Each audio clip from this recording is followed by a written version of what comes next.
მოგესალმებით მაყურებელს. ეს კომისია ისეთ საცოდაობა იყო, მე ბოლომდე ვერ უყურე უბრალოდ ცალ-ცალკე ნაწილს პარლამენტარების ნაწილს და ბიზნესმენების და უბრალოდ ძალიან საცოდაობა იყო და მე არ შემიძლია ეს ყურება. უბრალოდ იმიტომ რომ ის მხრიდან იყო თუ ზოგადად მთელი პროცესი? ყველანაირი მხრიდან, იქიდან ვიღაცა რაღაცას რო წუწუნებს ბიზნესმენები, რომელიც არ შეუძლია აიღო თქვა რომ თქვენი რა საქმეა და უბრალოდ რით ხარ დაკავებული. არც ერთი გამბედავებული ბიზნესმენი არ გამორჩა თელდი ამ პერიოდის განმავლობაში ქვეყანაში. ერთი გამბედავებული ბიზნესმენი, რომელიც ეთქვით პრემიერ-მინისტრო, მისი საქმე არის, სადაც აკეთებს. კი ბატონო, მესმის ეს მიდგომა, მაგრამ ნახეთ, აი ახლა შაბათს მაგალითად ფასებზე აქციაა ჩანიშნული მარში მაღალი ფასების წინააღმდეგ. მე ძალიან მიყვარს ოპოზიცია, რომ კობახიძე დღის წესრიგზე ზის ხოლმე. კი, ამაზეც ვილაპარაკოთ ოპოზიციაზეც, მაგრამ ასევე საინტერესოა, როცა მაღალი ფასები და ყოველთვის ახსენებენ მთავრობას, მთავრობის პასუხისმგებლობას ამ მხრივ, მთავრობა როცა ცდილობს, რომ რაღაც ტიპის, თქვათ, რეგულაციები აქ ჩარევა და რაღაცა დააკორექტიროს, ამ დროს ვინ ეკითხება მთავრობას? მაშინ აი მესმის რომ წესით არ ეკითხება, მაგრამ საზოგადოებას მთავრობის წინაშე უჩნდება წინააღმდეგ ზოგადი პრობლემა, მათ შორის მე ახლა მაინც ოპოზიციურ მხარეს მახელებს. აი როცა ოპოზიციურ მედიაში თუ ოპოზიციურ პარტიებს შორის რაღაც თემა იწევა, გავა ერთი კვირა, ორი კვირა, ხალხი რაღაცას იყურებს და დაავიწყდებათ. ეხლა ეს თემა აწია კობახიძემ და ძალიან ხშირად როცა თვითონ ქოცები აწევენ ხოლმე თემას, მე ეს ოპოზიცია რაღაცას იყურის და ნუ ეს თემას რო შეცვლიან მე გადაერთვებიან სხვა თემას. ჩვენ ვთქვათ ჩვენ რა სულ რამდენიმე წლის წინ წელიწად ნახევარი ორნიშნა ინფლაცია ჰქონდა ქვეყანაში. სოფლიოში ვიყავით ყველაზე უარეს 20 ქვეყანაში. და საერთოდ არ დაინტერესებულა ოპოზიციური მედია თუ ოპოზიციური პარტიები ჩვენს იქეთ, რატომ ხდება ეს? არ ულაპარაკია პარლამენტში როცა იყვნენ არ ულაპარაკია ჩვენ რომ საგამოძიებო კომისიას ვაინიცირებდით ბერმა ოპოზიციამ ხარი არ დაგვიჭირა და მით უმეტეს განხილვის საკითხი არ ყოფილა. წინა პარლამენტზე ლაპარაკობ? წინა პარლამენტში ეს ხდებოდა ეს 21-20-23 წლის პერიოდია როცა აი ყვიროდა ეს პრობლემა. ეს ხო არის ერთჯერადი და ეხლა ხო არ მოხდა. ნებისმიერ სოციოლოგიურ კვლევა აიღეთ, ქართული ოცნების ჩატარებული იქნება, ოპოზიციის ჩატარებული იქნება, ინფლაცია ან პირველი ან მეორე ადგილზე არის. ყველა მისის რომ ეს პრობლემაა და ეხლა დაჭირდა ვიღაცას მარშის მოწყობა რომ ინფლაცია თუმე პრობლემაა და თუ ან ეხლა კობახიძეს ეხლა გაახსენდა ან კობახიძე ხო კონსტიტუციის ავტორია თვითონ ჩაწერა იქ რომ ეროვნული ბანკია პასუხისმგებელი თვითონ არის ის თქვენი აზრით რომ სხვა რაღაცაშია საქმე მაგრამ სპექტაკლია მოწყობილი იმისთვის რომ ამორჩეულს მთავრობა აჩვენებს რომ აი როგორ ზრუნავდა მთელი ოპოზიცია დალაგდა ეხლა და აყვა მარშებსაც აწყობენ ეს საპროტესტო მარშია ახლა ოპოზიცია რამდენად არის ჩართული არ ვიცი საპროტესტო საზოგადოების ინიციატივა არანაირი საზოგადოების ინიციატივები არ არსებობს ყველაფერი გასაგებია ოპოზიციის მოწყობილი უბრალოდ რამდენად ხარისხიან და სხვა საკითხია მაგრამ უყურეთ რა შეასაქმე ანუ არც ოპოზიციურ მხარეს არ მიდის რეალურ საუბარი რა იწვევს ამ ყველაფერს იმიტომ რომ აი ელემენტარული რაღაც აზრი რომ დავატანოთ ამ ყველაფერს ხო არა ვიცი დავიწყოთ მარტივად რაც იწლებს იმაზეც ხომ მთავრობის პასუხისმგებლობის ნუ რაღაც ფართო ქართული ოცნების ფართო გაგებით ხომ მაინც მთავრობამდე მივდივართ ცხადია მაგრამ პასუხისმგებლობა არა იმაში რომ ფასტამატი ასეთია და ფასტამატი ისეთია შენ ფასტამატის სიტყვის გამოყენებაც კი დანაშაულია ჩემი აზრით ამ დისკუსიაში იმიტომ რომ ეს რაც ბუღალტრების საქმეა და არა პოლიტიკოსების თავარი რაც არის ნებისმიერ მართლობრივ ადამიანებს ვისაც რამე ესმის რომ შეკრიბო შეიძლება ვიღაცას განსხვავებული აზრი ქონდეს ხარისხზე გავლენის, მაგრამ პირველი და ამოსავალებელი იქნება ეროვნული ბანკი. შეიძლება ვიღაცამ თქვას რომ აი მთავრობაც კი, აი მაგალითად რაღაც გადასახადები ასე ისე, მაგრამ აი მე ესმის რომ ახლა გადასახადების დაწევა ყოველთვის სიკეთეა, ჩემი აზრით. მაგრამ ნუ აი სად დღეგეს დაწევა და სად 7 მილიარდი რომ ეროვნულ ბანკმა დაბეჭდა წინა წელს. ეხდებით აი დღეგე აწლეულებია ერთი და იგივე რაოდენობა ამ ქვეყანაში. ხო, ხვდებით რომ დღეგე არ შეიძლება ფასების მიზეზი იყოს. ხო მარტივია, ხო აი თქვენ ხვდებით რომ დღეგე არ შეიძლება ფასების დის მიზეზი იყოს. შეიძლება იყოს რაღაც გასხვავებული ფასების, თქვა ჩვენსა და სხვა ქვეყანაში, მაგრამ იქაც ეს დღეგე არის, ხვდებით? და მე თუ რაღაც თუნდაც ტყუილი არგუმენტით დღეგე შემცირდება, მაინც გამიხარდება, რაც ნაკლები გადასახადები მით უკეთესი, მაგრამ ამ დისკუსიაში არ შეიძლება მცდარი პოზიციის დაწყება და აი ისევ და ისევ კოსემა თვითონ პარტია ეს თემა, რომელიც წლები არსებობდა, რომელიც ოპოზიციას არასდროს არ აღელოდა ჩვენს იქეთ, არავინ არასდროს არ ლაპარაკობდა. მათ ჩათვალეს, რომ ეს საზოგადოებას აწუხებს და რატომ ჩამოგდოთ ეს თემა ოპოზიციას ხელში, რომელიც შეიძლება ამდენი წელი არ აქცევს ყურადღებას, მაგრამ სადღაც მოусმინოსო სადღაც მიაქცევს და მოდი ჩვენ დავიწყებთ ამ თემაზე ლაპარაკს. ხო, და ამ მომენტში ოპოზიცია უნდა ისხდეს და სრულად ლაპარაკობდეს საკუთარ პოზიციას. იმიტომ რომ შეიძლება ვიღაცას გონია რომ დეგეგე, შეიძლება ვიღაცას გონია რომ კაპიტალისტები ცუდი ხალხია და რაღაცა საკეთებენ, მაგრამ ჯერჯერობით ხო ხედავენ ეს ბიზნესმენები, რომლებიც აი ასე შეხმატკილებულები არიან მთავრობასთან. რომ არც ერთი გამბედავი არ იძებნება ჯერჯერობით ვინ სიტყვის რომ უბრალოდ აი სრული სიგიჟე აქვს მთავრობას მოწყობილი. რა უცხოური კომპანია უნდა და რა ბუღალტრული აღრიცხვა უნდა შეამოწმოს საპარლამენტო კომისიამ უცხოური კომპანიის გავლით. აი ესეთი მარაზმია რომ აი მაძაგზაგებს უბრალოდ ამისგან. და ეს ხომ უნდა გარჩეული იყოს. ხო შეიძლება ბრმად, მოდი რამე მარში მოვაწყოთ. მარშები და ეს ხო უკვე თავისთავად გაუფასურება, ამის მარშებით წყდება პრობლემა, მაღალი ფასების. არ ჯობია აქ ისყდეს რამდენიმე სხვა ოპოზიციონერი და მართლა რაღაც პოზიციას ასაბუთებდეს, რომ ბოლოს და ბოლოს გავერკვიოთ, რომელი პოზიცია უკეთესია. გარდა მიპატიჟებია თქვენს გარდა ეხლა ამ კონკრეტულ შემთხვევაში. ეს ხო ამეთერის პრობლემაა, ეს ხო ზოგადი პრობლემაა. ანუ ფასების ერთადერთია დავიწყდებათ. ყოველ კვირა სხვა თემები იყო არჩევნების შემდეგ თუ გახსოვთ ხან არაბული ქვეყნებიო ხან განათლების სისტემაო ხან რაღაცებიო და ერთი კვირა იყვნის ოპოზიცია რაღაც მარშს მოაწყობენ მასწავლებლების მარში, ექიმების მარში, ფასების მარში გეკუნება ეს რამე მნიშვნელობა აქვს აბა რას აქვს მნიშვნელობა იცით რა არის აი სტუდიაში რომ დასხდებიან და ვთქვათ კონკრეტულად თავიანთ აზრს ჩამოაყალიბებენ ეს რას შეცვლის ამ თემაზე აი როგორც თქვენ გისმენთ ახლა ისე თუ მოусმენ ვინმე სხვების პოზიციას სათხედავენ ისინი ფასების პრობლემას და სათხედავენ ისინი გადაწყვეტილების გზებს, აი რა შეიძლება? ჩემს სიტყვას მით უფრო დიდი წონა აქვს, რომ მეტი ხარდამჭერი მყავს. ეხლა თქვენ რო იცოდეთ, რომ ჩემს უკან 40%-ია ჩვენი მოსახლეობის, სულ სხვა სიტუაცია იქნებოდა, ხო? და რაღაცა 3% რომ აქვს სულ სხვა სიტუაცია. ანუ ჩემი ამოცანაა, რომ ჩემი ხარჯერა გავზარდო. და აქ რო პოლიტიკოსები ისხდნენ, მართლა პოლიტიკოსები, ჯამში რო შეგეგროვებინ 40% და ჩვენ რო 40% შორის დისკუსიის შედეგად რამე შეთანხმება ყოფილიყო, ხო ეს ზალა იქნებოდა, გავლენა იქნებოდა ქვეყანაზე ამას. მაგრამ აქ არ მხოლოდ პოლიტიკოსები არ ხდებიან. ზოგადად რასაც ვაკვირდები, აი პოლიტიკური აქტივისტები ზიან პოლიტიკოსების ნაცვლად. და აქტივისტი არის ყველაზე დაბალი დონე ზოგადად პოლიტიკურ იერარქიაში. იმიტომ რომ ცუდია და რაღაცა შეიძლება ძალიან კარგი ადამიანი იყოს, ადამიანური, მაგრამ აი ეს უთა გავლენით. ეხლა როცა ქუჩის აქციები რაღაცნაირად პოლიტიკური პროცესი არსად პარლამენტში არ შესულა ოპოზიცია. იქ არ არის, ანუ შევიდა მხოლოდ გახარეს გუნდი. ანუ პოლიტიკური პროცესი თითქოს ქუჩა იქცა რაღაც პროცესის ნაწილად. ამიტომაც აქვს აქტივისტებს უფრო მაღალი ხმა. არა, აქტივისტ არ შეიძლება მაღალი ხმა ქონდეს. თავისი როლით ასეა. ხო ხვდებით, აი კომპანია შეიძლება ფინანსისტი ძალიან მაგარი ადამიანი იყოს, მაგრამ ის მარკეტინგს არ აკეთებს. სხვა ფუნქციებია. პოლიტიკური აქტივისტი რო გამოდის ტელევიზიაში და რაღაც პოლიტიკურ პოზიციას აფიქსირებს, ეს არის თავმოჭრილი ქათამივით არის რა, იმიტომ რომ რა ვიცი, ხმაური ბევრია და შინაარსი არანაირი. იდ აქტივისტია, ხო, ის აქტივისტობს, ანუ რაღაც პრობლემას უნდა მიაქცეს ყურადღება. რა პრობლემას და რა როდის და რატომ პოლიტიკოსი წყვეტს. და ამიტომ პოლიტიკოსი უნდა იჯდეს ეთერში. საერთოდ აქტივისტები თუ არის სავსე ეთერი და ზოგი ისეთ რომ მეც კი რო არ ვიცნობ, საერთოდ რო ვუყურებთ ეს და ხვდები ვინ არის ეს ადამიანი და რატომ უნდა უსმინო. პოლიტიკა თქვენ იმ პრობლემასაც ხომ აკვირდებით, როდესაც პოლიტიკოსთა დიდი ნაწილი საპატიმროში ეს თქვენ ნელ-ნელა გამოდიან ლიდერების დონეზე. ეგონება მანამდე ხო დებატებში ისხდნენ. აი უბრალოდ ხვდებით, აი შეიძლება დეგრადაცია მოხდა პოლიტიკური კლასის ოპოზიციურ ფლანგზე. გამონდებოდ კონცეფტს ხარ. ეთერების მიღმა დაანებეთ ამ ეთერი. ანუ შეგიძლიათ თქვა და პრეტენზიები თქვა ეთერზეც, მაგრამ ნახეთ ადამიანები არ შევიდნენ პარლამენტში, წავიდნენ ბოიკოტში. ანუ პოლიტიკის კეთების ყველაზე ლეგალური სივრცეზე უარი თქვეს. ძალიან ცუდი მერე, მაგრამ ეს მათი გადაწყვეტილება იყოს, ჩათვალეს, რომ ეს სწორი გზაა, პასუხისმგებლობაც მათზეა, თუ რა თქმა უნდა იგრძნობენ. ამაზე ქუჩაში, ის თქვა ქუჩაში იყო საზოგადოება უფრო, აი თქვენ როცა ამბობთ აქტივისტები. ეს ადამიანი ზოგი საპატიმროში იყო, მერე გამოვიდა, კიდე დაიჭირეს, ზოგზე 1000 საქმეა დაკიდებული. მოკლედ, რაღაცნაირი არ არის ორდინარული სიტუაცია. არასდროს არ იყო. და ყოველ შემთხვევაში ბოლო 5 წელი არც ერთი წელი არ იყო ისეთი, რომ თქვა, რომ რაღაც შვიდად ვითარდება ჩვენ ქვეყანა.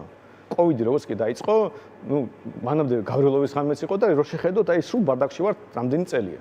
მაგრამ როდის იყო ეს გამართლება? ან უბრალოდ აი პირიქით არის, აი სიამოვნებაში რო შეხედოთ 7 გარემოში, შეიძლება პოლიტიკოს ბევრი არ მოეთხოვება. დანიაში რო პოლიტიკოსი ეგ ცნობილი ვიდეო, პრემიერ-მინისტრი ჟირაფების თუ ვიღაცის იმას პრობლემებს განიხილავს პარლამენტში. და დანია ხვდებით, რაღაც ბევრი რაღაც რო დაალაგე, შეიძლება ჟირაფამდეც მიხვიდე.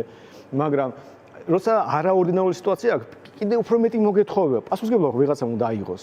და როცა პოლიტიკური აქტივისტები, როცა არანაირი პასუხისმგებლობა არ აქვს, იმიტომ რომ ისინი არავის არ წარმოადგენენ. ან რა ვიცი, პატიმრების ოჯახის წევრები, რომელიც შეიძლება რაღაც გულშემატკივრობდნენ, გაინცდიდნენ რომ რაღაც უსამართლოდ არიან რაღაც მათი შვილები ციხეში, მაგრამ ისინი ხო არაფერს არ შეარიან პოლიტიკურ პროცესთან. რატომ მოეთხოვებათ მათ პოლიტიკური პოზიციის გამოხატვა საერთოდ? ახლა მაგალითად ამ კონკრეტულ ეტაპზე მოდი ვილაპშევეხოთ ამასაც, მთელი სოციალური ქსელი, როგორც აი ამ ხმამაღალი ხალხის თავშეყრის მთავარი ადგილი დღეს არის ეთმობა დებატებს თემაზე, უნდა ვიაროთ თუ არა დებატებში, ახლა თან იმედზე იხსნება დებატები და აქ არის მოკლედ დიდი ასთა სხვადასხვაობა. სხვათა შორის ისეთი ადამიანები, რომლებისგანაც თქვათ იყო მოლოდინი, რომ ისინი არ მიესალმებოდნენ, იმიტომ რომ რაღაც არაღიარების არცნობის ეს თქვათ ავანგარდში იყვნენ.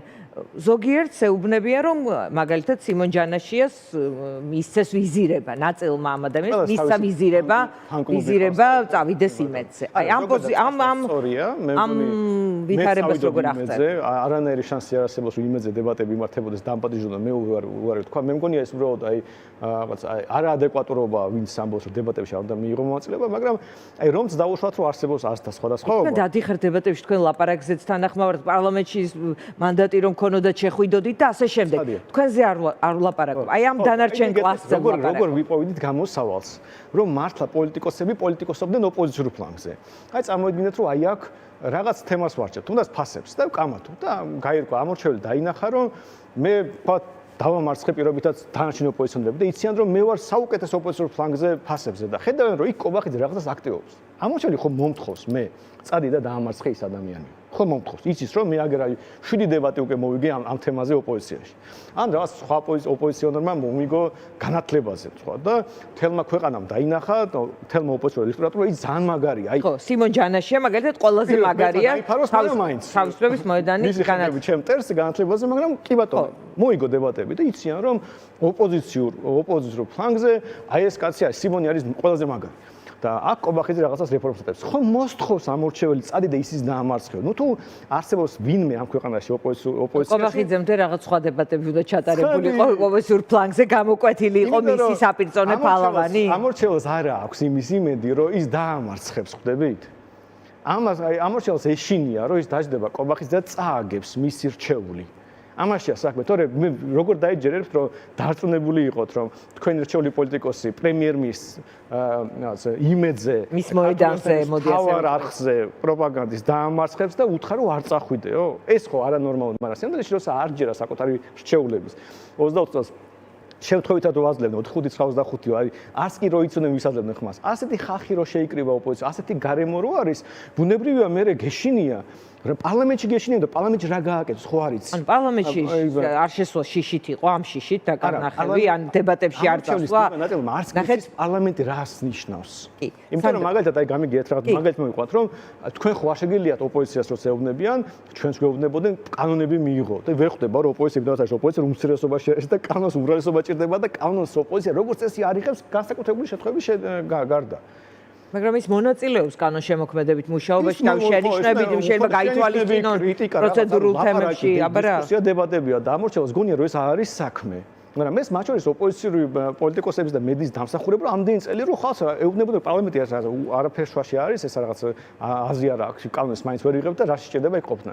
ხო და საბოლოოდ სტარი მოსაზრება თუ ამას ვინმე კულტივირებდა, იმიტომ რომ პარლამენტი არის არც ივანიშვილისა, არც არ ვიცი და არაფერი არ დაშავდებოდა და არც პაპუაშვილის. შეიძლება ვიხერეთ იმ თითოეული ოპოზიციური სპექტრი თავისთავად განადგურა, მაგრამ არაფერი არ დაშავდებოდა ქვეყნისთვის, რომ 61 ოპოზიციონერი იყოს ახლა პარლამენტში. მithumedes კვალიფიციური რო ყოფილიყო, მაგრამ თვითონ ამორჩეველს არ აქვს დაკვეთა კვალიფიციურ ჭკვიან ხალხზე. მოსწოდ ის ხალხი, ვინც რა იცი, ზის ხოლმე თქვენთან ეთერში, თქვენ ტელევიზიაში გამიგია ოპოზიციური მოდის და სანამ მანტრას წაიკითხავს, რუსული რეჟიმი, ოკუპაციური რეჟიმი, ეგრეთ წოდებული, ასეთი ისეთი ივანიშვილის და უკვე დამთავრდა ეთერი და უკვე სიტყვა რო თქვას, უბრალოდ ამ მანტრას იმეორებს, რომ ამორჩეველს უთქვას, რომ მე შენიანი ვარ, მე ნაღდი ოპოზიციონერი ვარ.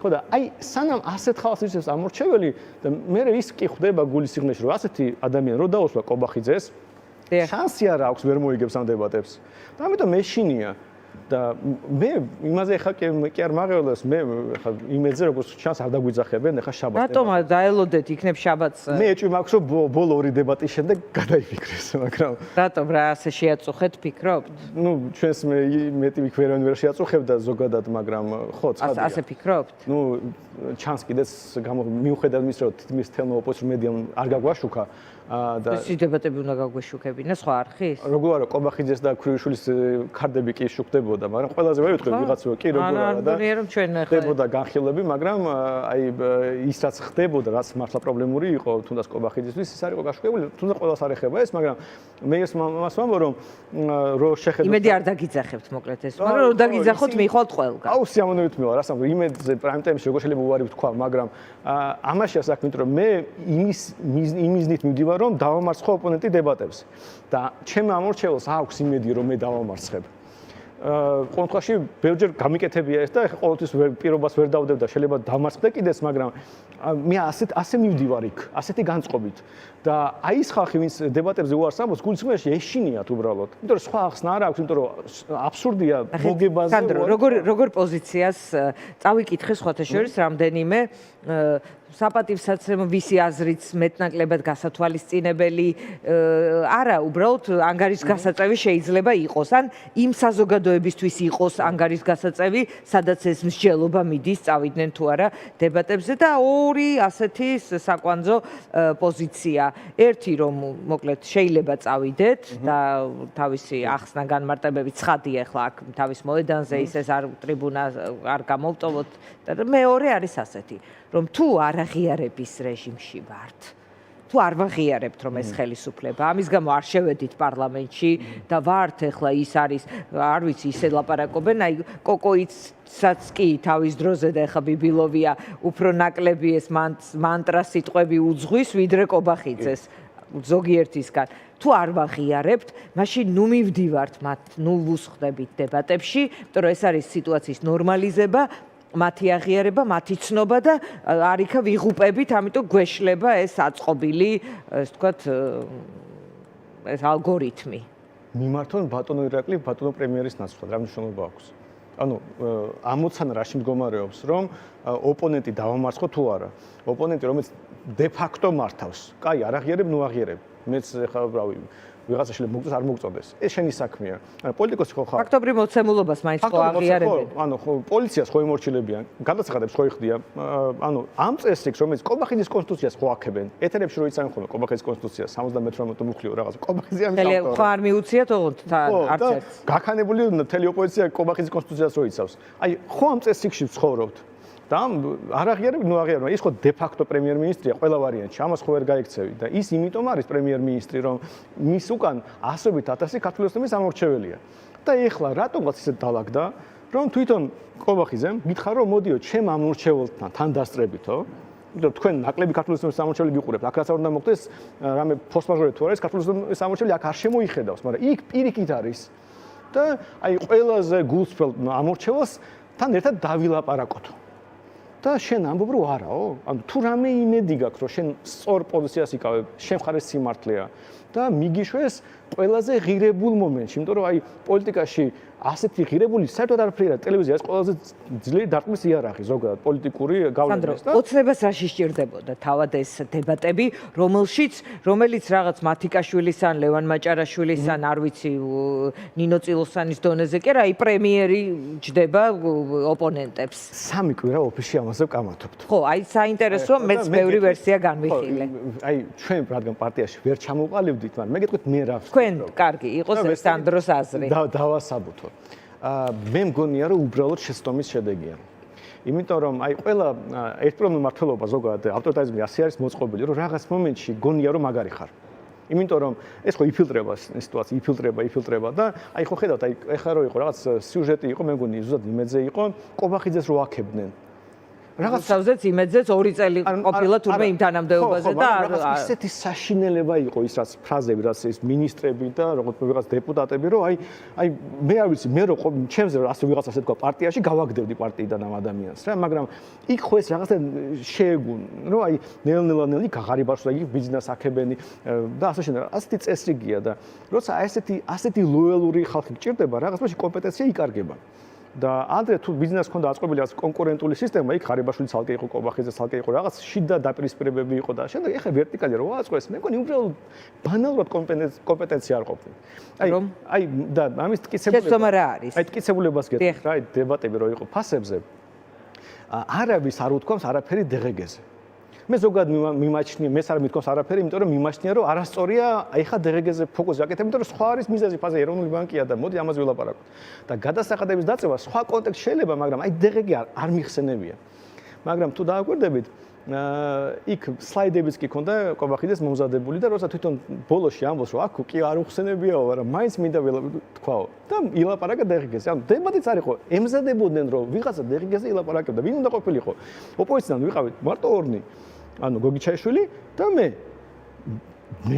ჩემი პოზიცია საჯარო ცნობილია იქ რო არაპირებდნენ ეხა სერიოზულ ლაპარაკს ისიც გასაგები იყო და ანუ ისიც კი ვერ გათვალეს რომ აი რისთვისაც ემზადებოდნენ ის არ მოხდებოდა იმ დისკუსიაში იმიტომ რომ მაშინ სხვა ადამიანი უნდა დაუძახო ვინც ამ დღეგეზე ლაპარაკობს დღეგე არ არის მოკეთ არ გაქვს ქართული და აი ხა სამ თქვენთან მოვიდოდი დავდე ვიდეო სადაც კობახიძე უბრალოდ შეეშალა სტატისტიკური მონაცემები ეხა თვითონ არ შეეშლებოდა ვიღაცამ უკარნახა მაგრამ იმას შეეშალა და იცით რა ბანალური შეცდომა დაუშვა აი ვერ წარმოვიდგენთ ეკონომისტისთვის იმდენად პრიმიტიული შეცდომა ესე წესილი მრჩეველის კი არ ყავს ადამიანს ხო და მე რასაც ვაკვირდები აი ბანალური არაკომპეტენტურობის შედეგად დაიჯერეს რომ ყველას მოუგებენ დებატებში იმიტომ რომ ბევრჯერ მოუგიათ კიდეც მე პარლამენტში მინახია კაცო კობახიძე მართლა ძალიან ბევრჯერ მოუგია ოპოზიციას დებატები აქვს ეს ამ სიტუაციაში შესაძლოა ყველა გაქებს ყველა გეუბნება რა გენიოსი ხარ ბატონო ირაკლი და რა ჭკვიანი ხარ ხო და ამის შედეგია რაში სჭირდებოდა თქო ნორმალიზებისთვის ვითარების ნახეთ არჩევს თქვენ შეგარჩიათ გახარიეს გუნდი შეარჩია მაგრამ აი ის თქვენ არ ხართ იმ პროტესტის ხმა